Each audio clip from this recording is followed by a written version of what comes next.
Hello beautiful soul! Welcome back to my channel. This is May Amel from Japan, Kabayan Gemini. This reading is for you April 6 to 12. Maraming salamat muna sa mga subscriber, new subscriber, cross-watcher, at sa mga bagong pasok dyan. Welcome na welcome kayo sa bahay ni Ate Ayumi. Salamat din sa nakataba na puso ninyong mga comments at sa mga nagpa-personal reading. Marami pong salamat.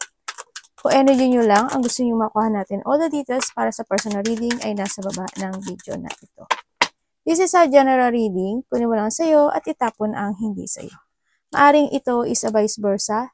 Energy mo, energy ng person mo, energy ng malapit sa puso mo, nangyayari or mangyayari pa lang. Use your own intuition, lawakan natin ating isipan. Gawin nyo lang itong guide. Kayo pa rin na makapagpapabago ng inyong buhay. Okay, meron kang, baka ito yung lucky number, 9, 15, 17, 21, 36. Meron tayong Leo, Aries, Sagittarius, and Scorpio. Okay, so nakita ko sa'yo dito. May mga lungkot ako nakikita sa'yo. There's a duty or may mga burden ka na pinagdadaanan or there's a big problem, no? Sa iba sa inyo. May mga kalungkutan. Have faith lang daw sa nakita ko dito.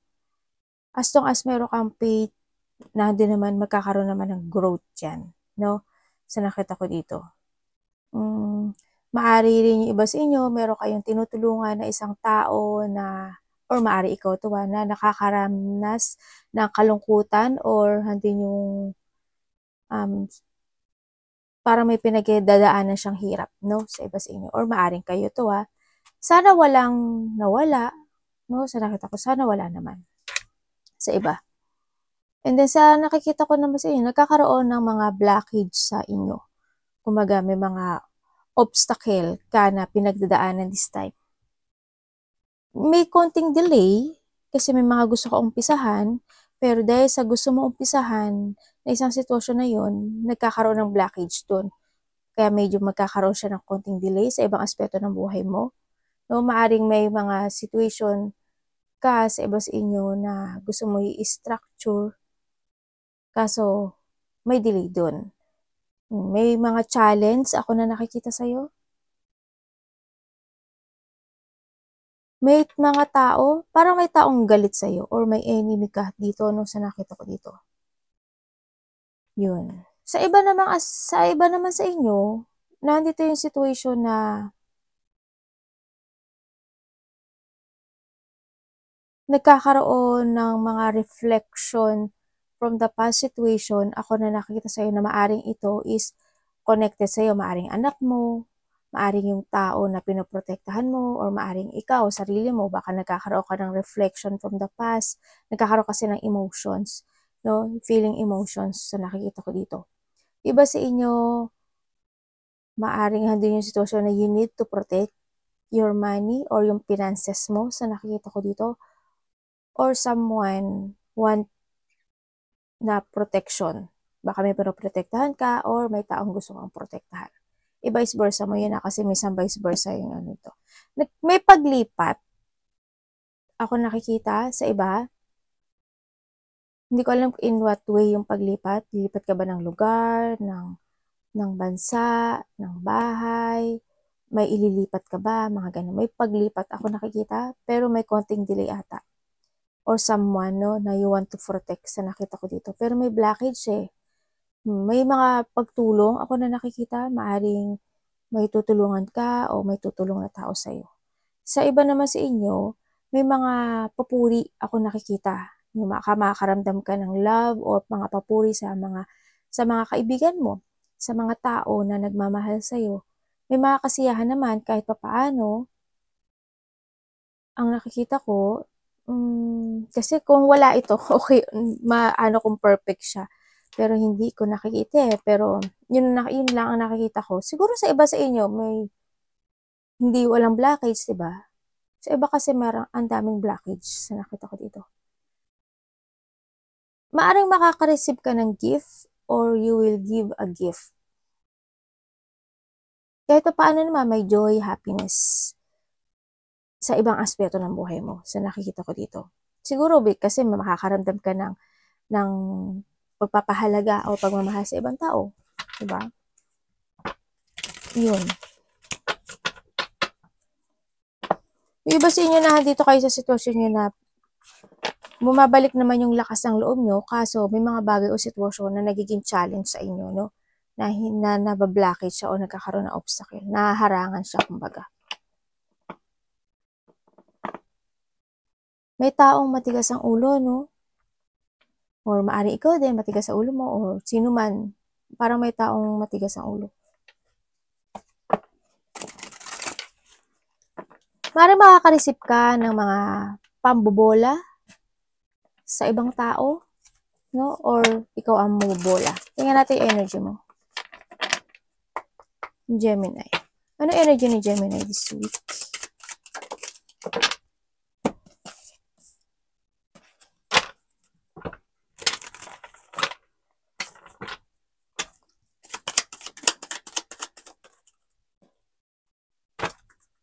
Devil agad, oh.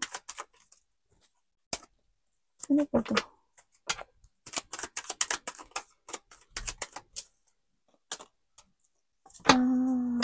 Bakit nag-ano si ano? Okay. Okay, ang energy mo sa nakikita ko dito, merong mga situation na there's a lack of clarity this week, no? May mga doubt ka na mararamdaman or maaring malalack of focus ka o malalack of idea ka sa mga gusto mong i-pursue this time or someone into your life, no? May mga sitwasyon na gusto mong sabihin o i-pursue, maaring hindi mo siya magawa. Ganyan, sa nakita ko dito, magkakaroon ng mga, sa iba sa inyo, ng mga pagkalito sa mga sitwasyon na gusto mong matapos o gusto mong mag-heal o gusto mong magkaroon ng recovery. Yun. Maaring malilito ka sa mga bagay na yun. Halimbawa, ito, gusto ko to i-pursue pero gusto ko rin to i-pursue. Ano, parang nandun yung, alin ang dapat ko unahin? Parang nahando ka sa sitwasyon na yun. Ano? Yung mga sitwasyon na malakas naman yung loob mo kasi andito yung situation na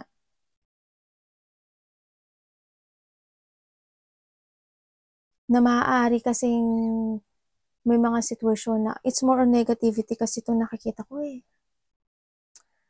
Ang energy mo, it's more on doubt, mga pursuing na gusto mo i-pursue na maaring magkaroon ng blockage, no? Or sa iba naman sa inyo, may mga i-pursue kayo na ibang situation sa buhay nyo na pwede siyang ma-recover or pwede siyang malutas.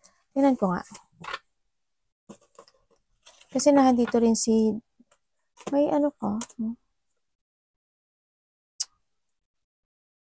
dalawa yung 3 of sword mo. Nandun yung manifestation na you want freedom or makaramdam ka ng, kumbaga may mga pain o situation na sadness, depression, pagkalito na gusto mo maghili sa nakita ko dito. Matatapos na po ba to? Okay na po ba to?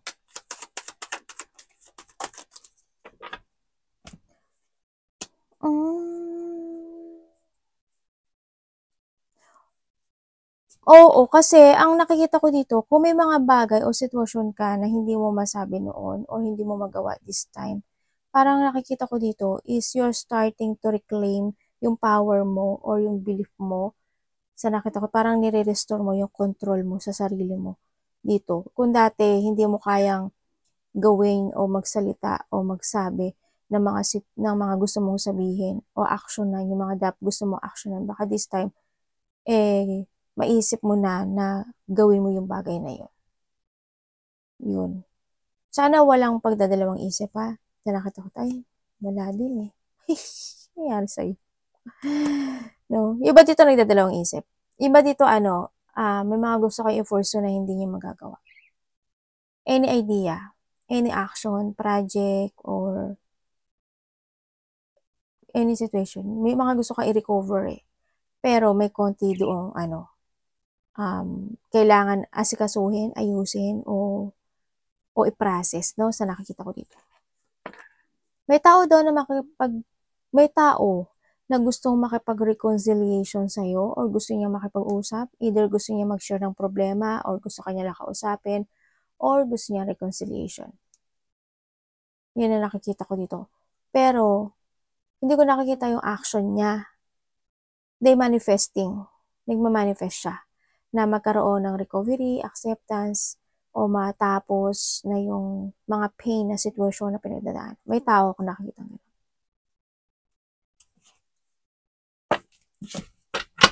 Sana wag kang mag-doubt. Sana hindi ka malito. Sana, kasi handito talaga siya, oh. Diba sabi ko kanina parang there's a blockage or andun yung obstacle na pinagdadaanan mo ngayon. Yun ang nakikita ko. Magkakaroon ka ng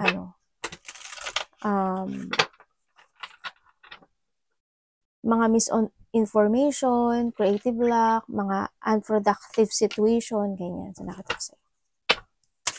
Anong parating sa'yo?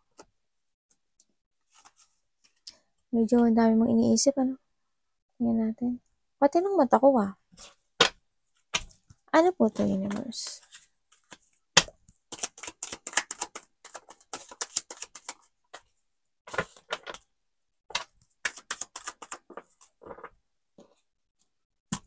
Ang parating sa'yo, meron ka daw mga iisipin na bagay-bagay this week sa nakita ko, no? Mga bagay-bagay na gusto mong gusto mong magbago o mga plano na gusto mong i-move forward. Yung may mga magsisiyasat ka sa mga bagay o sitwasyon kung ano yung mga gagawin mo. Gagawin ko ba to? Tama ba to? Nagsisiyasat ka sa sarili mo, naghahanap ka ng mga katotohanan, may mga urong-sulong na situation ka na pinagdadaanan this time, gagawin ko ba or hindi, may mga pag-aalala, ako nakikita sa'yo. No? Parang marami kang idea na gusto mo i-pursue o may mga plano ka na gusto mong gawin this time. Kaso, ang nakikita ko sa'yo, nag-aalala ka. Sa nakita ko dito, may pag-aalala, no? Yun. Ang parating din sa'yo, may tao dito na in a situation na nagkakaroon siya ng depression, stress, anxiety, or may mga iniisip siya na alala, or maaring nasa distance siya eh. Hindi ko alam kung nasa ibang bansa ba siya, nag-iisa ba siya, or andoon siya sa sitwasyon na nasa ibang baryo, parang gano'n. Para may distance kayong dalawa, itong taon na to. Pero nag-iisa siya. No, maaari ikaw to. Pero ang nakikita ko sa kanya, marami siyang inaalala dito. No? May mga iniisip siya na bagay-bagay dito. Maaari itong taon na to is need to heal. May mga gusto siyang actionan actually dito, pero hindi niya magawa. Mga problem, o mag-isa lang to. Yung nakikita ko dito.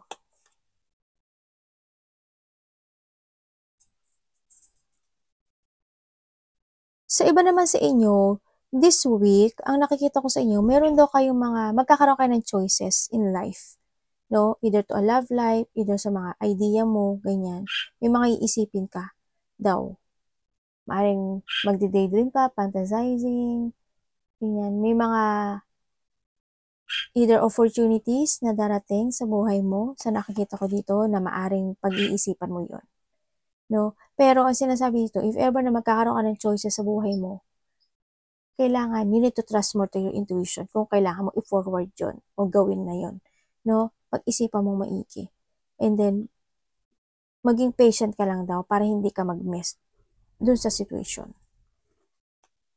Kung ano yung uunahin mo o gagawin mo o actionan mo, pag-isipan mo maigi para hindi ka magsisi at the end. Ano po yung dapat iwasan ni Gemini? May taong need ng healing,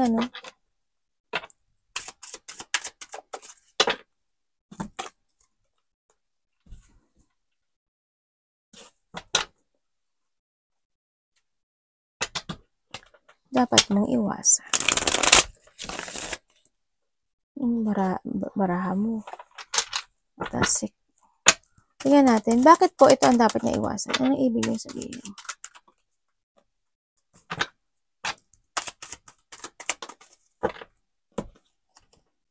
Okay.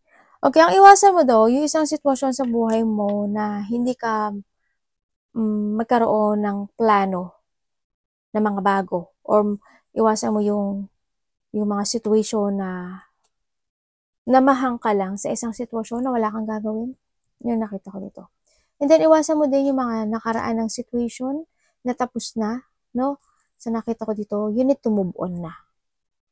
Kasi nangyari na at nangyari yun. Kumbaga, ang kailangan na lang dito siguro is, kailangan mo nang mag-continue to direct to find your goal dito sa nakikita ko dito.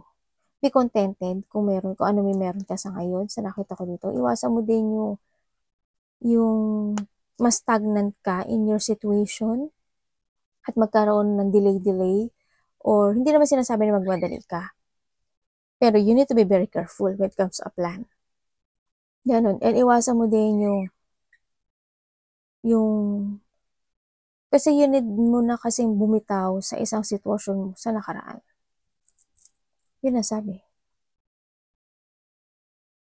Kung ano yung mga nangyari in the past.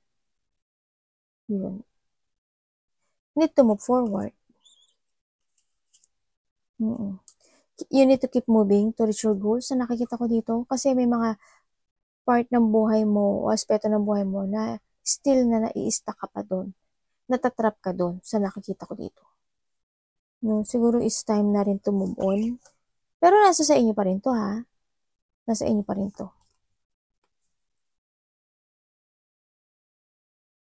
May tao dito na maaari makaka-receive ka ng text message or ikaw makikipag-text or communication sa tao na kasi may maraming tao ako nakikita na gusto kang suportahan or maaaring kasama mo sa trabaho, maaaring kapamilya mo, ganyan. Maraming tao ako nakikita. Mga tao na gusto kang, hindi yung, ano ba yun yung pagtulong or marirecognize ka nila na kung sino ka or makikilala ka nila. Yun na nakikita ko dito. Maraming tao makakakilala sa'yo or makakakita ng iyong potential or mapapansin ka. Ganyan. Na may mga taong mapapansin ka kung sino ka or na hindi yung situation na pag-uusapan ka rin sa nakikita ko dito, no? Pag-uusapan ka.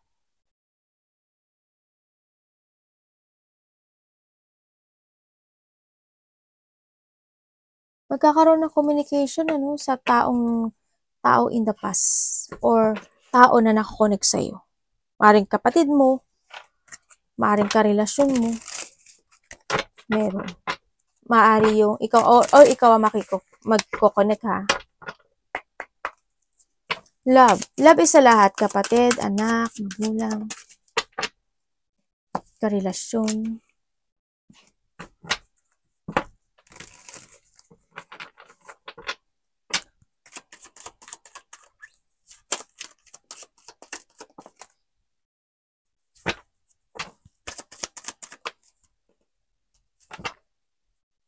Ano po mangyayari dito? When it comes to a love. Okay. When it comes sa love, kung kayo is nagkahiwalay na nitong tao na to, sa nakita ko dito,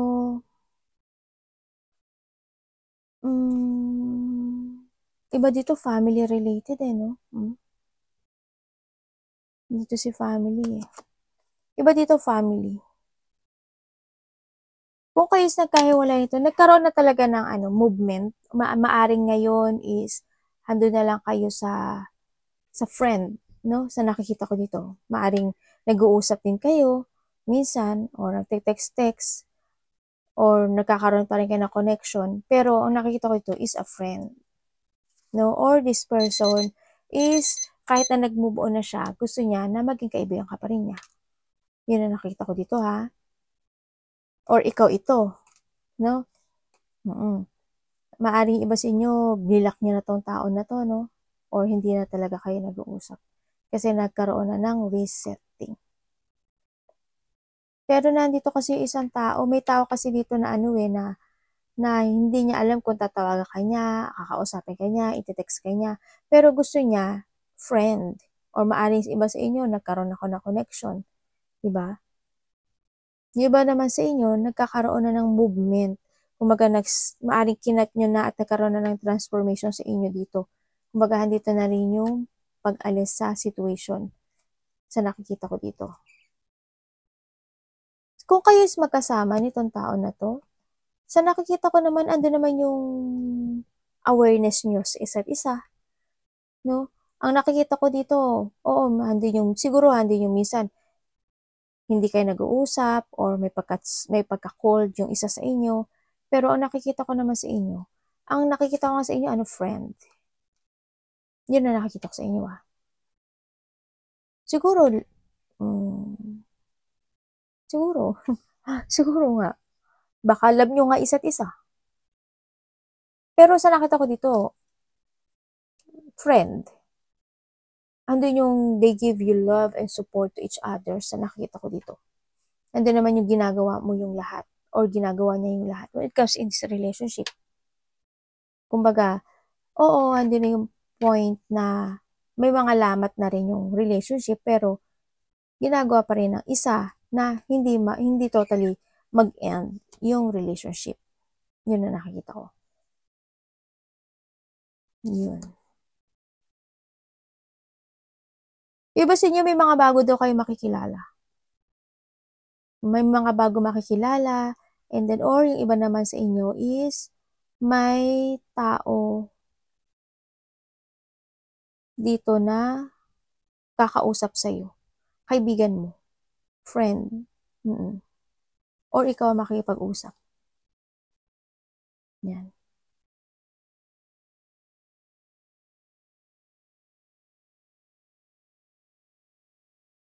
May tao dito na gagawin niya yung lahat, sa isang tao. Andun yung love and support. Gagawin niya yung lahat para sa isang tao. Tingnan natin ang iyong money.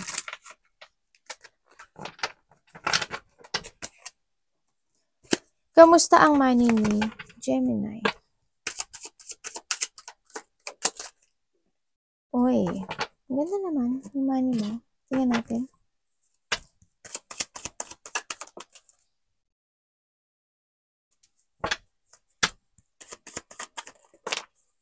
Ay, gano'n na yun. Tapos na to?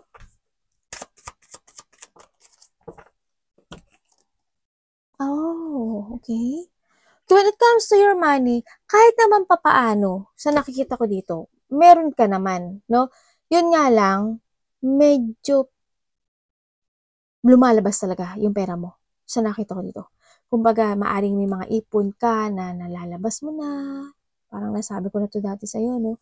Kaya mag-ingat ka pa rin, no, sa nakita ko dito. When it comes to your money. Think to the future sa nakita ko dito. Kasi lahat palabas. Kumbaga, hindi ko alam kung may hinihintay ka ba na parating na pera or andun yung situation na ilalabas mo na yung mga meron ka ngayon, no? Ingatan mo lang din yung pera mo kasi nagkakaroon ng bad news, no? Na-achieve kahit papaano sa nakikita ko dito, pero papalabas walang pumapasok sa nakikita ko dito. Ingat pa rin, no? When it comes to a money. Para kapag may mga dumating na kasi sa nakita ko dito, may mga crisis, problem, ganun, mga disaster, as in may mga pinagdadaanan yung iba sa inyo when it comes to a money.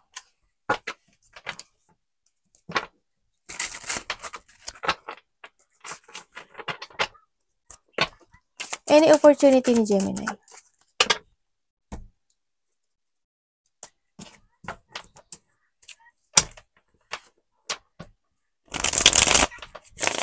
Ano to, universe?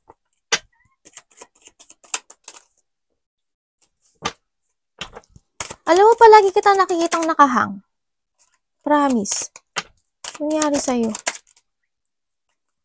May mga sitwasyon na wala kang magawa. When it comes into your opportunity, may mga situation sa'yo na naulit na noon na mauulit pang muli. Sana wag naman. Yun ang nakita ko. May mga sitwasyon na wala kang magagawa kundi mangyayari at mangyayari. May iba sa inyo, makakaramdam kayo na pagka-boring, ganyan. May iba sa inyo, may pagka-workaholic naman sa nakikita ko sa inyo. Kaso, hope makaipon kayo, no? Hope naman, syempre, na magkaroon ng level up with it ka. O kung it's time to step up na rin kasi sa iba sa inyo. Ang nakikita ko rin dito, marami kang gagawin sa iba sa inyo ng mga priorities, gagawin kayong mga task. Pero ang nakikita ko dito, medyo hindi ka pa ata makaka-action. No? Kasi may blockage nga talaga sa iyo. So nakita ko ito, maaaring nagkakaroon ka naman ng strategy, mga bagong plano, mga bagong pananaw sa kinabukasan. Pero ang nakikita ko sa iyo dito, wino-workout mo siya, pero hindi siya pa nagsasucess sa ngayon. So, nakita ko to, hindi pa. Hindi ko pa nakita yung successful niya. Kasi, maaring mauulit muli yun eh. No? Yung, halimbawa, nagkaroon ng delay in the past, mauulit uli yun. May mga bagay o sitwasyon na pwedeng maulit. So, kung saan aspeto ng buhay mo yan. Yung ba dito, there's a lack of confidence, na lack of focus sa mga sitwasyon nila ngayon. Andun yung sitwasyon na parang nawawalan na rin kayo ng lack of effort sa mga bagay o sitwasyon mo, no? Hindi ko alam kung pinag-iisipan mo ba talaga yung mga solution o gusto mo magkaroon ng pagbabago o may mga ginagawa ka talaga na isang sitwasyon na ini-evaluate mo, no? Yung bagay na yun. Parang may mga hinahanap ka na katotohanan sa iba o may mga sitwasyon na ini-evaluate mo. Then, doon ka mag-focus sa nakita ko dito. May mga pinag-iisipan ka rin kasi, no? Yun ang nakikita ko dito. Sana wag naman na maulit muli yung dating na. Kung maganda yun, di why not, di ba? Di maulit siya. Sa nakita ko dito. Diba dito naboboring na kayo sa ginagawa niyo? O in your situation.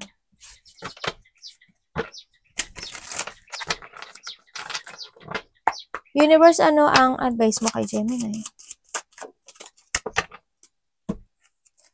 Ay! 3 of Swords? Ba yan? Universe.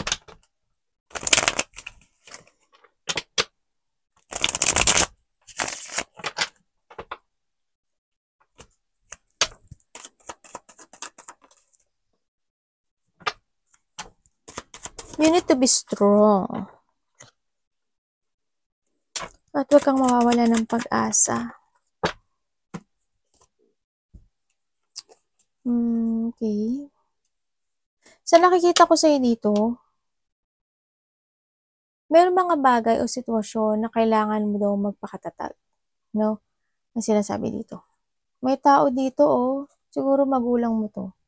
Or maybe ikaw, ito. May tao dito na kailangan niya ng alaga o self-care. Itong tao na to. Nandun yung emotions nitong tao na to. If feeling stuck, or maaaring ikaw ito. Andun yung situation na nakakaramdam siya ng depression, painful, feeling betray. May mga tension na hindi pa natapos. Meron siyang hinihiling no? Na magbago yung kanyang kalagayan. May matanda akong nakita. Maaaring iba sa inyo is a family member, matanda man siya o bata man siya, or a kapamilya.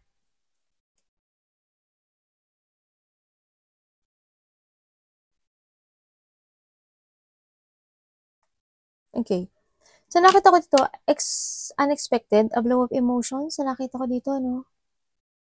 Yun. May mga magaganap na hindi mo aasahan. Sana, hindi ganun kalaki, no?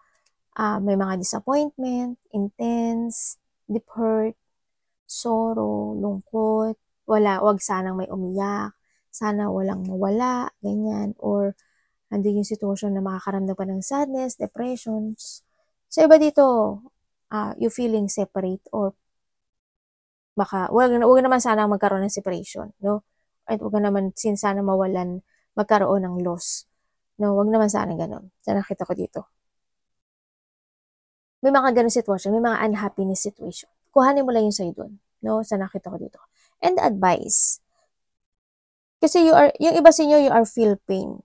Nasa painful situation kayo, pero deep inside, nasasaktan kayo dito. May mga gusto kayo i-move forward o mga plano na gusto mong gawin o aksyonan this time. Sa nakita ko dito, may mga gusto kang panindigan, no? May mga situation na maaring you protect yourself or you want to protect, andito si Bear, someone, sa nakita ko dito, or andin yung pagkakaroon ng pagdidepensa, sa nakita ko dito, sa iba sa inyo ha. Maaring sa sarili mo, or sa mga tao na mahal mo sa buhay. Ang nakita ko dito, kung may nararamdaman ka na painful situation na hindi mo na kaya, you need to share sa ibang tao, no? Sa nakita ko dito. Or someone want to talk to you na may nakararamdaman niya yung painful situation. Sa nakita ko dito. Yun. And huwag ka daw mawala ng pag-asa. Manindigan ka. Kung alam mo na sa tama ka, manindigan ka. Strong will. May mga sitwasyon na pwedeng magkaroon ng forceful o biglaan o mga uncontrolled situation na pagpipilit, maaring ganun no, sa iba sa inyo ha, hindi lahat. Or maaring ikaw yung magpipilit. Yun. Yung iba sa inyo, kung ano daw yung you need to prepare sa sinasabi dito, no? You need to prepare for something happen into your life. Yun ang sabi.